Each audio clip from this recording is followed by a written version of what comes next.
Bonjour, je m'appelle Marie-Hélène Mathieu, je suis reporter étudiante au 45e congrès de l'AAQ. J'ai l'honneur de m'entretenir aujourd'hui avec Guillaume Boutard. Et Guillaume, j'aimerais bien que vous vous présentiez. Bonjour, Guillaume Boutard, je suis professeur adjoint à l'université de l'État de New York à Buffalo. Et voilà, je suis venu au congrès de l'AAQ pour parler un peu de ma recherche sur la préservation de la musique mixte principalement. Parfait. Donc, je remarque que votre parcours rassemble géophysique, informatique, sciences de l'information et musique. En prenant comme point de départ la géophysique, j'aimerais que vous m'expliquiez comment vous en êtes arrivé à vous intéresser à la préservation du répertoire de musique mixte et à la documentation des processus créatifs. Ouais, c'est une longue question. Je ne vais pas passer sur tout mon parcours personnel qui n'a pas forcément beaucoup d'intérêt. Mais bon, c'est aussi des intérêts esthétiques, une certaine curiosité pour la musique. Mais les liens, parce que finalement il y a des liens assez fondamentaux entre ça, en dehors des aspects art et sciences, puisque c'est vrai que la musique mixte est aussi quelque part emblématique de ce rapprochement entre art et sciences. Mais par rapport à mon parcours moi-même et par rapport à la géophysique en particulier, en fait, il y a étonnamment des liens très forts qui sont ceux de ce qu'on appelle le traitement du signal. C'est-à-dire la géophysique, si on prend la sismique, étudie finalement des ondes mécaniques propagées dans le sol, et donc utilise ces ondes, soit les provoque pour étudier ce qu'il y a dans le terrain. Donc elle envoie un signal dans le sol et le récupère, et puis essaie d'interpréter ce qu'on retrouve. Ou alors elle étudie des phénomènes naturels comme les séismes et récupère cette onde, cette vibration qui se propage dans le sol. Et moi particulièrement, quand je faisais de la géophysique, j'ai arrêté après la maîtrise, j'avais commencé un doctorat, un truc comme ça. Et donc, par contre, je m'intéressais à l'application du radar, donc des ondes électromagnétiques, pas mécaniques, pour l'archéologie, donc pour la recherche non destructive dans les sites archéologiques. Et il se trouve que finalement, les traitements qu'on fait sur ce signal, sur ces ondes, sont les mêmes que les traitements qu'on peut faire dans la musique mixte pour transformer le son des instruments, par exemple. Okay. Donc les principes de base, les choses comme la transformée de Fourier pour passer à domaine temporel, à fréquentiel et tout, c'est des choses qu'on utilise dans la musique mixte. Les convolutions, les déconvolutions, les filtrages, tout ça, c'est théorie du traitement du signal, et on les retrouve. Donc ça, c'est le lien très pratique entre les deux. Oh, parfait, qui permet, mais quelque part qui est important parce que ça permet de comprendre l'autre dans une discussion aussi. Oui, c'est très, très intéressant. Vous parlez beaucoup de préservation dans le domaine de la musique mixte. J'aimerais que vous m'expliquiez ce que signifie pour vous le concept de préservation dans ce domaine-là. J'aimerais comprendre brièvement quand, comment, pourquoi on s'est rendu compte que les œuvres de musique mixte avaient besoin d'être documentées et préservées. Oui, c'est important. Sur les termes, déjà, oui, j'utilise des notions de conservation, préservation, plus comme elles sont utilisées dans le domaine préservation du numérique, etc. C'est vrai que des fois, on peut, quand on va voir les définitions en muséologie, par exemple, de conservation préventive, conservation curative, restauration, etc., on peut avoir un peu des visions différentes. Et quelque part, on retrouve cette conservation, finalement, l'ensemble de la préservation, de la restauration, etc. Et donc, dans la musique mixte, il y a plusieurs choses qui, effectivement, on s'est rendu compte finalement un peu, je pense, dès le début, mais c'est vrai que ça... En tout cas, ça a été problématisé, je pense, assez rapidement. Et ce qu'on a vu, par exemple, et je prends le cas de l'IRCAM parce que j'ai une connaissance un petit peu de cet institut de recherche basé à Paris qui a été pionnier dans la musique mixte avec électronique temps réel, qui est celle dont je m'occupe principalement. Eh bien, il y a eu, par exemple, la mise en place de consignes assez vite pour développer les outils et ne pas utiliser des librairies commerciales. Bon, au début, ça n'existait pas, tous les systèmes ont dû être créés, etc. Mais quand des solutions potentiellement extérieures ont été potentiellement utilisables pour l'implémentation de la partie électronique des œuvres, là, les directions de production, etc., ont commencé à dire non, si on veut préserver les œuvres, on a besoin d'être maître des outils qui sont créés. Donc ça, c'est des questions pratiques qui ont été toujours prises en compte, donc ce qui prouve qu'il y avait une réflexion sur la préservation. Après, il y a eu pas mal il y a des sociologues qui sont intéressés à ça de façon plus ou moins directe, plus ou moins détournée, comme Born ou Menger. Mais le vrai, je pense, c'est surtout au tournant des années 2000 qu'il y a commencé à y avoir beaucoup de littérature académique sur ces questions. Il y a eu pas mal d'articles, effectivement, de prise de conscience et puis de propagation de la prise de conscience sur ces questions, qui ont fait se développer finalement pas mal de projets qui ont plus ou moins abouti. Mais c'est vraiment là que ça s'est développé. Je pense qu'il y a eu après une retombée un peu vers la fin des années 2000, justement. Peut-être le désespoir de ne pas arriver à ses fins. Donc des initiatives qui se sont arrêtées, etc. Et je pense que peut-être c'est par vague, mais qu'il y a un renouveau un petit peu de la pensée sur la préservation maintenant. OK. J'ai eu la chance de lire quelques-uns de vos articles, puis je vous ai vu dans une conférence donnée plus tôt aujourd'hui dans le cadre du congrès. Quand vous parlez, j'ai l'impression, à travers ce que vous dites, de percevoir un mouvement en spirale. Donc, dans le sens qu'il y a des artistes qui produisent une œuvre, des artistes, des artisans qui produisent une œuvre. Puis, pour préserver cette œuvre-là, on va la documenter. Donc, on crée des documents à préserver. Puis, aussi, ces documents-là sont là pour préserver l'œuvre, mais aussi pour pouvoir la recréer. Là, après ça, on recrée l'œuvre qui va être produite par de nouveaux artistes, artisans, qui va produire une nouvelle documentation. Donc, je vois un petit peu un mouvement de spirale dans ça, comme on répète, mais on avance aussi en même temps dans le temps. Puis j'aimerais ça que vous me parliez de votre vision entre la préservation de l'œuvre puis la préservation de la documentation qui est produite pour préserver cette œuvre-là dans le temps. Ouais, c'est un peu ça. Puis moi, j'y vois pas... finalement, c'est pas négatif d'une vision spirale, tout comme ça.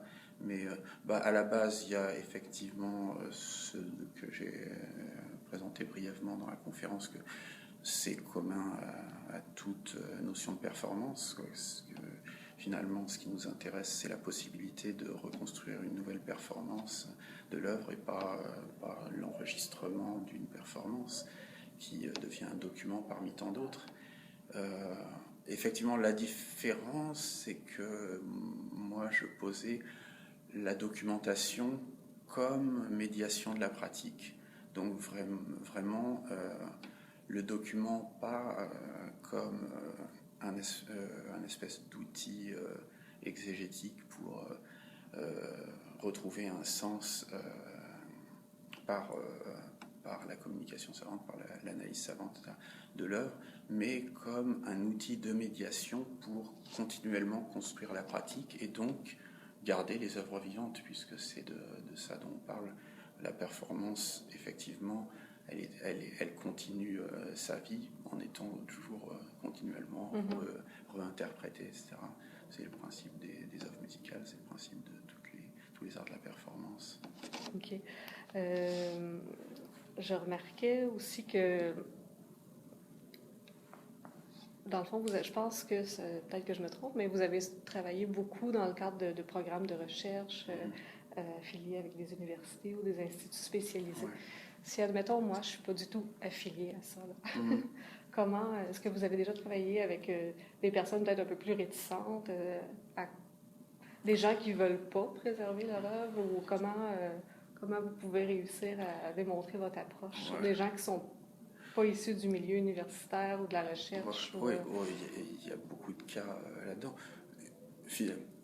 J'aurais tendance à dire, une personne qui ne veut pas préserver son œuvre, c'est quelque part un acte de préservation.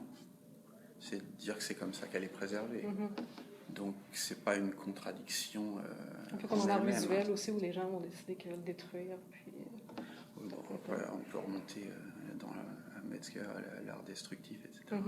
Mais c'est un principe. Et en fait, tout ça, ça rentre en compte dans ce que je considère comme la construction de négociations collectives. Après, il y a eu beaucoup de littérature sur des questions similaires dans les arts médiatiques, etc. Est-ce qu'on doit respecter la volonté de l'auteur, etc. Enfin, c'est toute la question des parties prenantes, etc. Donc, moi, ce qui m'intéresse, c'est de construire des systèmes où les négociations puissent un espace de négociation finalement, et qui soit construit un peu méthodologiquement. Après, effectivement, il y a aussi la question des moyens. Ça, c'est effectivement une question qui revient souvent de la part de compositeurs qui n'ont pas forcément accès au milieu académique, par exemple, qui est effectivement un circuit particulier, ou à des moyens de documentation, etc. C'est une question fondamentale, et où finalement moi j'ai pris du temps à accepter de devoir la traiter, parce que effectivement des grands projets académiques, etc. Et je pense que effectivement pour moi c'est ce dont je parle maintenant, c'est cette question de la synergie, de construire des lieux de préservation qui sont des lieux de négociation qui font partie des pratiques, de plus dissocier documentation et interprétation. Et ça, c'est fondamental, parce que tant que la documentation restera une espèce de calvaire pour les praticiens, on restera dans ces problématiques, on aura toujours ceux qui auront accès, ceux qui n'auront pas accès, etc. Donc, construire des plateformes collaboratives dont la base vraiment conceptuelle est dans une espèce de fusion de l'œuvre, de l'interprétation, du dépôt où on la stocke, à travers qui est gardé en vie par un réseau d'acteurs qui collaborent. Ça, c'est important, et ça veut dire que, oui, je pense que aussi ça passe aussi par, non seulement par des outils de travail collaboratif assistés par ordinateur, mais par des outils d'éducation assistés par ordinateur. Je pense que c'est le développement aussi des pratiques de comment travailler une pièce qui rentre en jeu là-dedans. Et une fois que ces pratiques sont intégrées, là, je pense qu'on peut vraiment élargir à un domaine de préservation où finalement la préservation devient naturelle. Puis un peu en lien avec ça, je pense qu'il faut que les gens utilisent des logiciels ouverts ou pour éviter l'obsolescence technologique. Oui, il y a les questions techniques classiques qu'on connaît, quoi.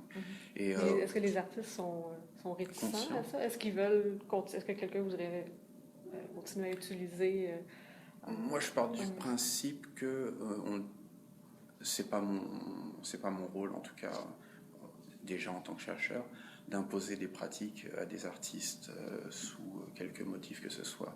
Parce que de toute façon, les artistes, comme toute personne utilisant technologie, va sortir des sentiers battus, va mal utiliser, si on veut, ou mieux utiliser la technologie. Essayer de forcer les usages, pour moi, c'est un peu illusoire. Et que ce soit au niveau de l'usage lui-même ou des types d'outils qu'on va pouvoir forcer. Donc, c'est pour ça que je mets l'emphase sur la pratique elle-même, sur la transmission par la pratique, plutôt que par les objets utilisés. Okay. Après, ça n'empêche pas effectivement d'essayer de faire prendre conscience aux gens que peut-être ça S'ils pourrait veulent. aider. Oui, c'est ça. Des petites questions en lien avec le monde de l'archivistique. On illustre souvent l'archiviste comme un acteur de l'ombre, mais je trouve que votre travail démontre qu'il est plutôt ancré dans le présent et qu'il doit être en mesure de collaborer avec différents intervenants. D'ailleurs, vous avez utilisé le mot collaboration dans votre présentation aujourd'hui. Oui, tout à fait. Quelles similitudes et différences voyez-vous entre un archiviste qui s'occupe de la gestion documentaire dans une entreprise, vraiment peut-être plus je sais pas, dans le quotidien du travail, et le travail que vous faites? Ouais, j'ai un peu de mal. J'ai vraiment pas l'expertise pour répondre à cette question. Cette question, ça peut être qu'une discussion finalement avec un professionnel. Je peux pas dire a priori. Est-ce que vous avez fait des études aussi en sciences de l'information? Oui, Donc oui. vous avez dû sûrement confronter des gens ou... Oui, les sciences d'information, comme on sait, c'est quand même un espèce de grand melting pot. Je pense que c'est un peu, ça fait partie un petit peu des questions, quoi. Donc oui et non. J'ai pas eu le lien pratique, c'est-à-dire ancré dans la pratique avec la gestion des documents électroniques, par exemple. Donc ça me ferait bizarre de dire oui, je fais comme ça. Après, la question de l'archiviste et de l'ombre, oui, je pense qu'on se la pose depuis l'archiviste postmoderne aussi. C'est une bonne question. Oui, je pense qu'il y a... Personnellement, j'avoue que j'arrive pas à penser l'archiviste comme une personne de l'ombre. Non, parce que vous êtes c'est évident. Donc oui, je pense que la collaboration est essentielle. Et dans ce que je proposais, même quelque part, ce que je dis, c'est que l'archiviste, il devient une partie de l'interprétation des œuvres. Donc, on a parlé tantôt un peu de vos connaissances scientifiques. C'est sûrement un atout dans votre domaine, comme vous l'avez dit. Mais dans vos articles, vous faites souvent aussi mention à l'ethnologie, puis un peu à la muséographie. Alors, pour terminer, j'aimerais que vous parliez du lien que vous entretenez avec les disciplines artistiques, historiques et scientifiques. Ouais, quelque part, c'est ce qu'on disait un petit peu avant. Enfin, il y a déjà le contexte de mes études. Donc mon doctorat, je l'ai fait effectivement en sciences de l'information à McGill, et les sciences de l'information, c'est par essence un domaine interdisciplinaire. Et puis moi, personnellement, l'interdisciplinarité, c'est ce qui me motive, c'est ce qui m'intéresse, parce que ça permet de faire aller ma curiosité un peu dans toutes les directions, ce qui peut être dangereux, mais bon, il se trouve, c'est ça qui m'intéresse. Et ça a plusieurs conséquences, mais déjà que tout ce qui est les questions de méthodologie en sciences de l'information, de toute façon, sont pour la grande part des méthodologies héritées d'autres disciplines, de psychologie, de sociologie, d'anthropologie, etc. Je passe toute la partie mathématique, statistique. Mais donc, je suis dans un domaine interdisciplinaire, j'ai des questionnements interdisciplinaires, j'ai un objet de recherche qui est multidisciplinaire. Donc, pour moi, dès le début, c'était évident qu'il fallait que je construise un cadre théorique multidisciplinaire, enfin interdisciplinaire à la base, et puis avec dans l'optique d'aller vers le multidisciplinaire. C'est les principes de carrière, ça, passer de l'interdisciplinaire au multidisciplinaire. Mais donc voilà, oui, je me suis intéressé à beaucoup de types d'analyses provenant de la sociologie, de la psychologie du travail, effectivement, de l'ergonomie. Et à un moment où les mêmes questions méthodologiques se posaient dans ce qu'on appelle la musicologie empirique, dans une certaine partie de la musicologie empirique, qui a effectivement remis des questionnements sociologiques, anthropologiques dans ces méthodes de travail. Et donc j'ai un peu suivi, quelque part un peu collaboré à ce mouvement, parce que c'est un peu avec des gens de ce domaine que je travaille actuellement. Mais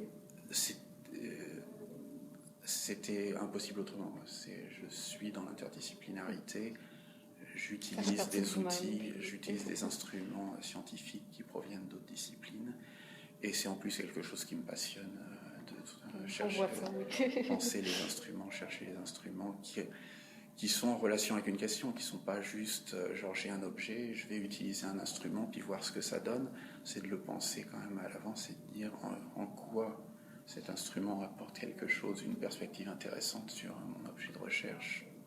Merci beaucoup. Tout ça, c'est très intéressant. Merci. Il y a sûrement des étudiants en archivistique qui vont écouter cette entrevue-là. Donc, juste pour conclure, j'aimerais que vous donniez un conseil à un étudiant en archivistique. Qu'est-ce que vous leur diriez? Ça, c'est dur. Parce que C'est pas facile. Oui, puis je trouve que j'ai de conseils à donner à personne. Je suis pas... Je suis pas là pour donner des conseils. Après, bon, pour se prêter au jeu, moi, tout ce que je peux dire, c'est qu'il n'y a aucune discipline qui est figée. Les disciplines bougent en permanence, les concepts évoluent, les théories s'affichent, ça. Et donc, rester à l'écoute de ce qui se passe dans le domaine. Je pense que le congrès, par exemple, de l'AAQ est très bien pour ça. Moi, je trouve ça hyper intéressant. Les développements de Anne Klein, Yvon Lemay, dans l'archivistique, dans la théorisation des archives. Donc tout ça, c'est de garder les oreilles ouvertes, les yeux ouverts et de regarder ce qui se passe dans son domaine, de regarder les connexions avec d'autres domaines. Et puis après, oui, l'interdisciplinarité, c'est très bien. Regarder un peu ce qui se fait ailleurs et en quoi ça peut être pertinent par rapport aux questions qu'on se pose. Mais parfait, M. Boutard. Je vous remercie Merci. d'avoir accepté cette entrevue. Merci beaucoup de m'avoir